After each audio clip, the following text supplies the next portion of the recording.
Hello everyone, welcome to study Chakra. Students, तो हम इस वीडियो में बात करेंगे कंटिन्यूस चार्ज डिस्ट्रीब्यूशन के बारे में। अभी तक हम लोग जो चार्जेस के बारे में पढ़ रहे थे वो पॉइंट चार्जेस के बारे में पढ़ रहे थे। मतलब किसी एक पॉइंट पे चार्ज रखा हुआ था। तो जैसे मान लो यहाँ पे एक चार्ज रखा हुआ है, यहाँ पे एक चार्ज रखा हुआ है, और हमने देखा कि भाई इन दोनों की वजह से इस पॉइंट पे क्या इलेक्ट्रिक फील्ड आएगा। तो हमने इसके वजह से इलेक्ट्रिक फील्ड निकाला, इसके वजह से इलेक्ट्रिक फील्ड निकाला, दोनों को वेक्टर के हिसाब से ऐड कर दिया। या फिर मान लो यहाँ पे एक तीसरा चार्ज रखा हुआ है, उस पर ये दोनों टोटल कितना फोर्स लगा रहा है। तो अगेन उसी तरीके से हमने इन दोनों का फोर्स निकाला और वेक्टर के हिसाब से ऐड कर दिया। पर आप देख रहे हो कि पॉइंट चार्जेस है हमारे पास। इस एक पॉइंट पे एक चार्ज रखा हुआ है, इस पॉइंट पे एक चार्ज रखा हुआ है, और इस पॉइंट पे एक चार्ज रखा हुआ है, राइट। पर अब हम बात करेंगे कंटिन्यूस चार्ज डिस्ट्रीब्यूशन के बारे में। मतलब अब एक चार्ज हमारा पॉइंट पे नहीं होगा बल्कि कंटिन्यूसली किसी बॉडी पे डिस्ट्रीब्यूटेड होगा। फॉर एग्जाम्पल, अगर सपोज करो यहाँ पे मैं एक रॉड लेता हूँ या फिर एक वायर लेता हूँ, इस वायर को पूरे बॉडी पर मैं इसको चार्ज दे देता हूँ। तो जब पूरे बॉडी पे उसके चार्ज फैला हुआ होता है तो यहाँ पे एक्चुअली में चार्जेस, यहाँ पे भी आप मान सकते हो कि ये बहुत सारे पॉइंट चार्जेस इसके ऊपर स्प्रेड हो गए। पर अब इन पॉइंट चार्जेस के बीच में इतना कम डिस्टेंस है, इतना कम डिस्टेंस है कि ऐसा फील होता है कि ये चार्जेस जो है वो यहाँ से लेकर यहाँ तक कंटिन्यूसली स्प्रेड हो गए। और इस तरीके से कंटिन्यूसली स्प्रेड हुए चार्जेस को हम बोलते हैं कंटिन्यूस चार्ज डिस्ट्रीब्यूशन। और हम बोलते हैं कि आपका जो रॉड है या वायर है वो यूनिफॉर्मली इस चार्ज से या ये जो चार्जेस है उस पर यूनिफॉर्मली प्रेजेंट है, ठीक है। और ये आपका कंटिन्यूस चार्ज डिस्ट्रीब्यूशन होता है। उसी तरह से अगर आप किसी स्फीयर पे पूरी तरह से चार्ज स्प्रेड कर देते हो तो अगेन यहाँ पे चार्जेस के बीच में गैप बता पाना मुश्किल है, और हमको लगता है एक ही कंटिन्यूस चार्ज इस पूरे बॉडी पे है, कंटिन्यूस चार्ज डिस्ट्रीब्यूशन। वैसे अगर मान लो एक डिस्क है आपके पास या फिर एक स्क्वायर प्लेट है आपके पास, वहां पे आपने चार्जेस डाल दिया तो अगेन आपको कंटिन्यूस पूरा का पूरा चार्ज मिलेगा। ऐसा लगता है कि पूरा कंटिन्यूस चार्ज है, सिंगल सिंगल चार्ज है ऐसा हमको नजर नहीं आता है। तो ये सारे एग्जाम्पल है कंटिन्यूस चार्ज डिस्ट्रीब्यूशन के।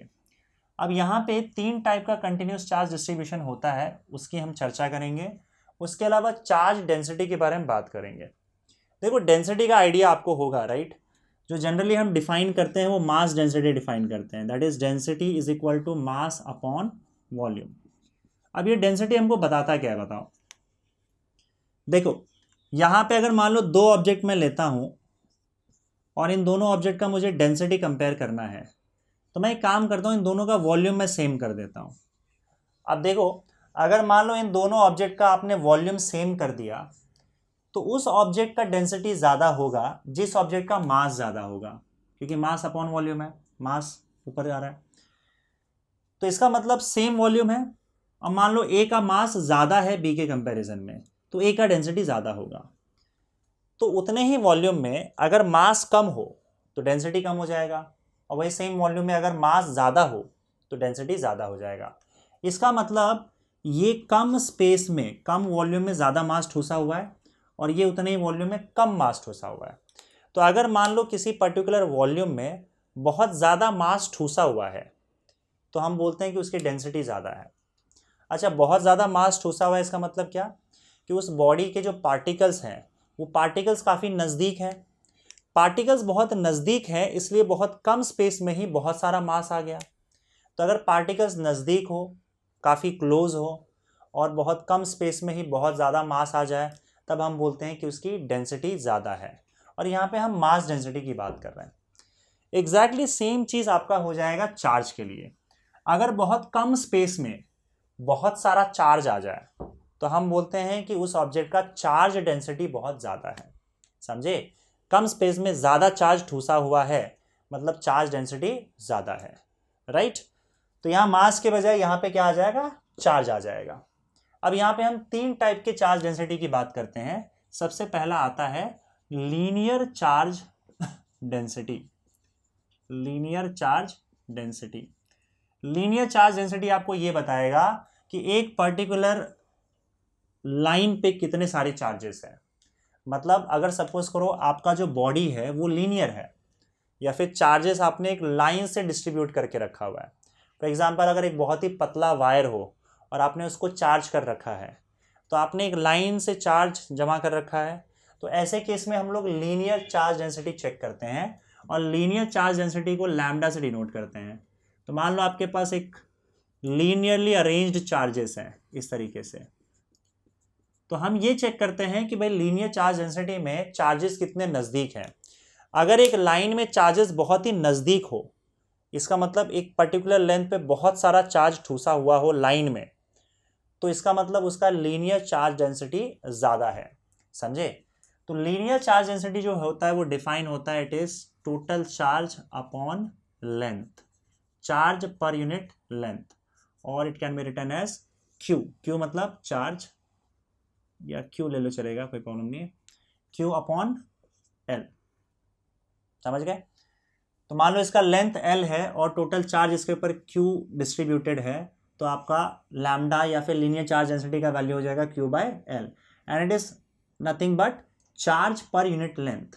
चार्ज पर यूनिट लेंथ मतलब इसके 1 मीटर के लेंथ में कितना चार्ज है, ये आपका लीनियर चार्ज डेंसिटी बताएगा।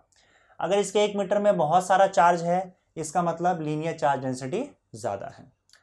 अच्छा, यहाँ पे अगर मान लो चार्जेस यूनिफॉर्मली डिस्ट्रीब्यूटेड है, मतलब इसके इस 1 मीटर में जितना चार्ज है, इस 1 मीटर में भी उतना ही चार्ज है, इस 1 मीटर में भी उतना ही चार्ज है, तो अगर चार्जेस यूनिफॉर्मली एक जैसा डिस्ट्रीब्यूटेड है, तब तो आप डायरेक्ट ये फॉर्मूला यूज कर सकते हो, total charge divided by length. एक काम करो यार, कैपिटल क्यू चार्ज ले लो, अच्छा लगेगा, मुझे अच्छा लगता है ठीक है। तो total charge divided by total length. लेकिन अगर चार्ज डिस्ट्रीब्यूशन आपका कांस्टेंट नहीं है, राइट, धीरे धीरे चार्ज की डेंसिटी बढ़ते चले जा रही है या धीरे धीरे कम होते जा रही है, तो हम यहाँ पे क्या करते हैं, लैम्डा जो है that is equal to D Q by D T, derivative का, sorry D Q by D L, हम यहाँ पे डेरिवेटिव का यूज़ कर लेते हैं।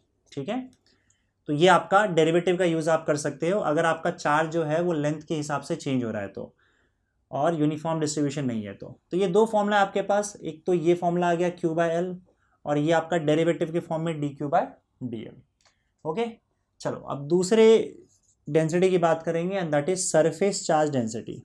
अच्छा, मुझे एक बात बताओ, इसका एसआई यूनिट क्या होगा? एसआई यूनिट ऑफ लैम्डा, ये तो तुम लिख सकते हैं ना, चार्ज अपॉन लेंथ है ना, कूलम पर मीटर, या फिर इसको कूलम मीटर इनवर्स भी लिखा जाता है, मीटर ऊपर चला जाएगा तो मीटर इनवर्स हो जाएगा। दूसरा आपका होता है वॉल्यूम चार्ज डेंसिटी, नहीं सॉरी, पहले हम सरफेस चार्ज डेंसिटी की बात कर लेते हैं। Surface charge density, surface charge density को हम सिग्मा से डिनोट करते हैं, और सरफेस चार्ज डेंसिटी जो होता है, अगर आपका चार्जेस जो है वो किसी सरफेस पे डिस्ट्रीब्यूटेड है, जैसे आपका बहुत ही पतला प्लेट हो गया या बहुत ही पतला डिस्क है, अगर इस तरीके से चार्ज डिस्ट्रीब्यूटेड है, तब यहाँ पे हम अगर सरफेस पे चार्जेस है तो हम सरफेस चार्ज डेंसिटी डिफाइन करते हैं।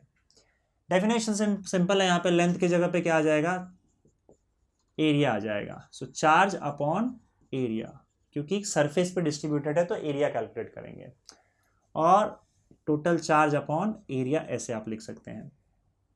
तो यहाँ पे देखो क्या होता है कि आप सरफेस चार्ज डेंसिटी आपको बताएगा कि एक यूनिट एरिया में, यूनिट एरिया मतलब 1 मीटर स्क्वायर के एरिया में कितना चार्ज है।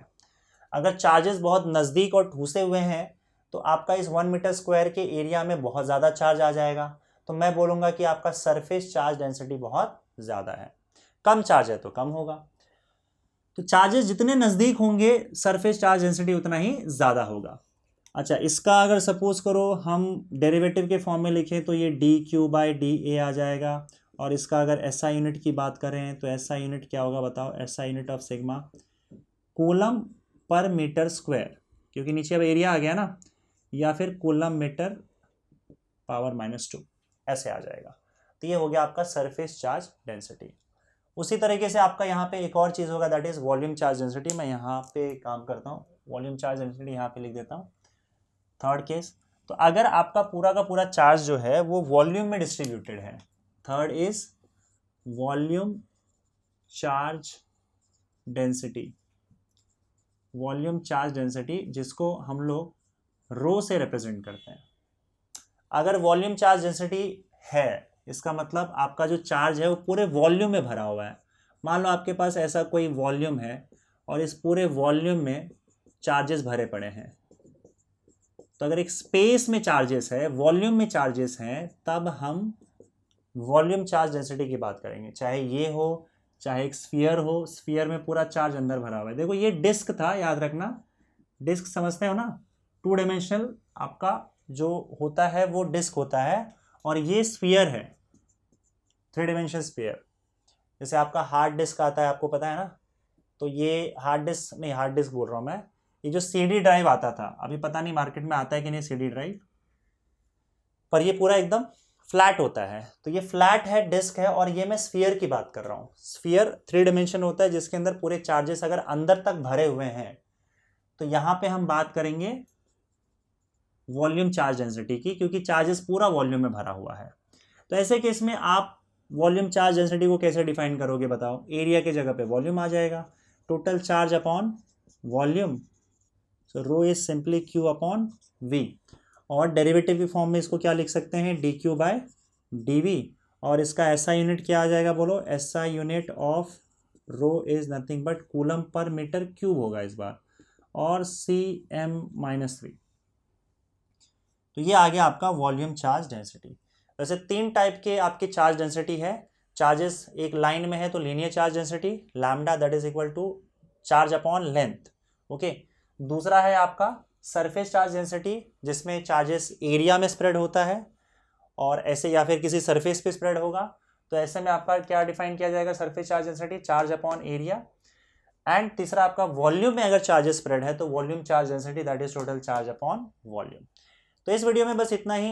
आप आगे के कॉन्सेप्ट जो है हम लोग अगली वीडियो में देखेंगे। Thank you.